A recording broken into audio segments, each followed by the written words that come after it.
Hello મિત્રો, good afternoon. આપણે YouTube ચેનલમાં તમારું સ્વાગત કરીએ છીએ। આજે આપણે વાત કરીશું તમારા એક જીટીયુના ઇમ્પોર્ટન્ટ સર્ક્યુલર વિશે, જે જણાવે છે ખાલી ડિપ્લોમા એન્જિનિયરિંગ સેમેસ્ટર 3ના વિદ્યાર્થી, પછી રેગ્યુલર વિદ્યાર્થી હશે કે રિમેડિયલ હશે, એટલે કે બેકલોગ કેટીવાળો હોય કે પછી હાલમાં અત્યારે થર્ડ સેમની જીટીયુ એક્ઝામ આપી છે એની છે, બરાબર છે। તો આ સર્ક્યુલર શું કહેવા માગે છે તમારે લાસ્ટ લગી વિડીયો જોવાનો છે। તમને હું 2 જ મિનિટમાં વિડીયો આખો સમજાવી દઈશ। ઘણીવાર સર્ક્યુલર આવે છે તો ઘણા મિત્રોને સમજાતું નથી, પ્લસ ઇંગ્લિશમાં પણ લખેલું હોય છે અને કન્ફ્યુઝન ઊભું થતું હોય છે, બરાબર મિત્રો।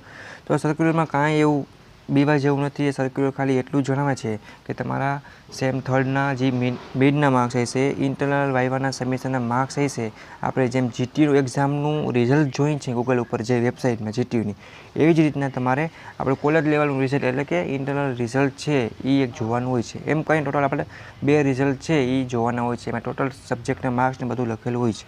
તો અહીંયા પણ એ જ લખેલું છે કે instruction regarding online mid internal અને viva marks entry for winter 2024 examination. બરાબર, ડિપ્લોમા એન્જિનિયરિંગની વાત કરી છે, રેગ્યુલર વિદ્યાર્થી હશે અને રિમેડિયલ બંનેને લાગુ પડે છે, બરાબર મિત્રો। તો ડિપ્લોમા અભ્યાસ કરતા કોઈ પણ બ્રાન્ચનો વિદ્યાર્થીઓ, ઇલેક્ટ્રિકલ હોય, મેકેનિકલ હોય, કોઈ પણ હોય, સેમ 3માં ભણે છે, ડિપ્લોમા કરે છે, એના માટે ઇમ્પોર્ટન્ટ છે। તો 3 બોક્સમાં 3 તારીખ આપેલી છે મિત્રો। ટેબલ A1માં જોવા જઈએ આપણે, તેમાંથી પહેલી છે એ આપણા સર, મેડમ અથવા પ્રોફેસરને લાગુ પડશે, એમાં એનું વર્ક છે કે માર્ક્સ તમારા એન્ટ્રી કરશે। બીજું બોક્સ છે જે 25/12/2024થી લઈ 26/12/2024, એમાં તમારે મિડના માર્ક્સ, ઇન્ટરનલ માર્ક્સ 20માંથી કેટલા મૂક્યા છે વગેરે બધું જોવાનું છે, બરાબર। ત્યારે વિડીયો છે એ તમારે આપણે બનાવેલ છે કે માર્ક્સ ઇન્ટરનલ કઈ રીતે જોવા, એની પણ લિંક નીચે હું આપી દઈશ, બરાબર છે, એમાં ચેક કરી લેવાનું। તો આ 2 ડેટ આપેલ છે 25-26ની અંદર તમે તમારા માર્ક્સ છે એ જોઈ લેવાના છે। કાંઈ ભૂલ કે ચેન્જીસ હોય તો તમારે બાજુમાં આપેલ બોક્સ એટલે કે last date for the update and relock and internal marks by the college દ્વારા પાછા માર્ક્સ લોક થઈ જશે। ભૂલ હશે એને સુધારીને 27 તારીખથી લઈ 30 તારીખ સુધીમાં આપણા માર્ક્સ છે મિત્રો એ પાછા સુધારવામાં આવશે। એ માર્ક્સ એકવાર સબમિટ થઈ ગયા પછી કશું કાંઈ ફેરફાર થશે નહીં, બરાબર મિત્રો। એ વસ્તુ ક્લિયર ધ્યાન રાખજો। આ 2 તારીખ છે 25-26 જોવાના છે, એ ભૂલ કરી હોય તો 27-30 સુધારવાના છે। અને જો કદાચ એ કોઈ પણ સબ્જેક્ટ હોય એમાં કદાચ મિડમાં ભૂલથી 8 મુકાઈ ગઈ, 2 મુકાઈ ગઈ અને જીટીયુમાં તમે એ જ સબ્જેક્ટમાં પાસ થઈ જાઓ, સબમિશન તમારું પાસ હોય, ટૂંકમાં કરાવેલું હોય તો પણ બેકલોગ આવશે। એટલે મિડના માર્ક્સ, ઇન્ટરનલ માર્ક્સ અને વાઇવા સબમિશન હજી એમઆઈ માર્ક્સ કહેવાય છે, બરાબર છે, એ તમારે પ્રોપર જોવા પડશે, નકર બેકલોગ થઈ શકે છે। બસ એટલું જ કહેવા માગે છે મિત્રો। આ સર્ક્યુલરમાં આપેલું છે એ પ્રમાણે તમારે ઇન્ટરનલ માર્ક્સ છે બીડના તમને આઈડિયો હશે જ, પણ આપણે પ્રોપર ડિસ્પ્લે ઉપર મુકાય વેબસાઇટ ઉપર, ત્યારે જોવો પડે એકવાર પાછા કે બરાબર છે કે નહીં।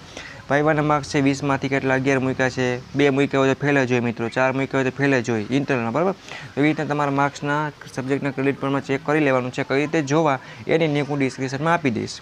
કાંઈ પણ ડાઉટ કરી આવે, કોઈને જોતા ન ફાવે તો હું તમને જોઈ આપીશ, ટેન્શન લેવાનું નથી। ઇન્સ્ટાગ્રામમાં લિંક ડિસ્ક્રિપ્શનમાં ઇન્સ્ટાગ્રામની પણ લિંક આપેલ છે, વોટ્સઅપની છે, જીટીયુ ઇન્ફોર્મેશન છે, ઓલ ગ્રુપની લિંક છે, જીટીયુ આઈએમપી વગેરે કોઈ પણ મટીરિયલ છે મિત્રો તમને એ બધું પ્રોવાઈડ કરી દેવામાં આવે છે। જે મિત્રોને જોઈન્ટ થવાનું બાકી હોય જોઈન્ટ થઈ અને આપણે યુટ્યુબ ચેનલને સબસ્ક્રાઈબ કરી બેલ આઇકન પ્રેસ કરી દો, જેથી કરી કોઈ પણ નવો વિડીયો આવે તમે સીધો લાભ લઈ શકો છો।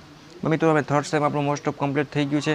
ફોર્થ સેમમાં આપણે નવા આઈએમપી સાથે ઘણું બધું મટીરિયલ મોકલશે, ઓકે મિત્રો। તો આ છે એ તમારા ફ્રેન્ડ છે થર્ડ સેમમાં અભ્યાસ કરતો એ બધાને સેન્ડ કરી દો, બરાબર મિત્રો, મોકલી દો। વોટ્સએપ ગ્રુપની લિંકમાં વગેરે બધું મટીરિયલ મળી જતું હોય છે, ટેલિગ્રામની લિંક છે, બરાબર છે।